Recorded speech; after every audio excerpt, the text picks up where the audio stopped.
శరీరము ఆత్మ. నేను ఆత్మలో ప్రపంచమంతటా తిరిగి ఉండుటయే కాక కొన్ని సమయములయందు పరలోకమునకు వెళ్ళుటకును నాకు అనుమతి కలదు. ఎలాగూ నా ఆత్మ శరీరమును విడిచి స్వతంత్రముగా తిరగవచ్చునని నీవు తెలుసుకొనగోరుచున్నావా? మాటలతో సరిగా వివరించలేని మానవుని కొద్ది జ్ఞానమునకు అందని మట్టి గ్రహించలేని ఒక సంబంధము దేహమునకు ఆత్మకును ఉన్నది.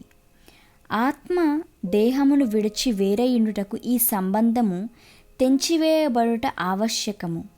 ఈ సంబంధము తీసివేయబడు వరకు ఆత్మయు దేహముయు ఒకదానినొకటి విడిచి వేరుగా ఉండజాలదు. దానిని గూర్చి బైబిల్ చెప్పుట వినుము. ప్రసంగి 12:7. వెండి త్రాడు ఇది నేను పై తెలిపిన సంబంధమును సూచించుచున్నది. వెండి తాడు విడిపోవును, మన్నైనదియు వెనుకటి వలెను మరలా భూమికి చేరును. ఆత్మ దాని దయచేసిన దేవుని యొద్దకు మరల పోవును. 2 కొరింథీ 12:4.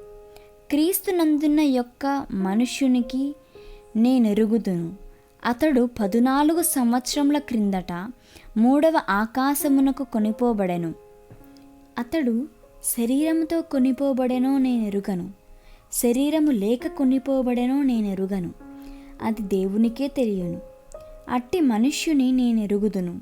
అతడు పరదైసులోనికి కొనిపోబడి వచింప శక్యము కాని మాటలు వినెను. 1 కొరింథీ 5:3. నేను దేహ విషయమై దూరముగా ఉన్నను, ఆత్మ విషయమై సమీపముగా ఉండి. 4. 2 రాజులు 5:26. ఆ మనుష్యుడు రథము దిగి నిన్ను ఎదుర్కొనుటకు తిరిగి వచ్చుచున్నప్పుడు నా మనస్సు నీతో కూడా రాలేదా? నాకు దయచేయబడిన ఈ ఆధిక్యత దేవుని వాక్యమునకు విరుద్ధమైనది కాదనియు, నా వంటి అనేకులకు అటువంటి ఆధిక్యత దయచేయబడి ఉన్నదనియు నీవు ఈ వచనములను బట్టి తెలుసుకొనవచ్చును. దీనిని నమ్ముట నమ్మకపోవుట వ్యక్తుల మీద ఆధారపడుచున్నది. అయితే ఒకటి నిజము, పౌలు యొక్క దేవుడును ఎలీషా యొక్క దేవుడును నిన్న నేడు మారనివాడును ఆయనే.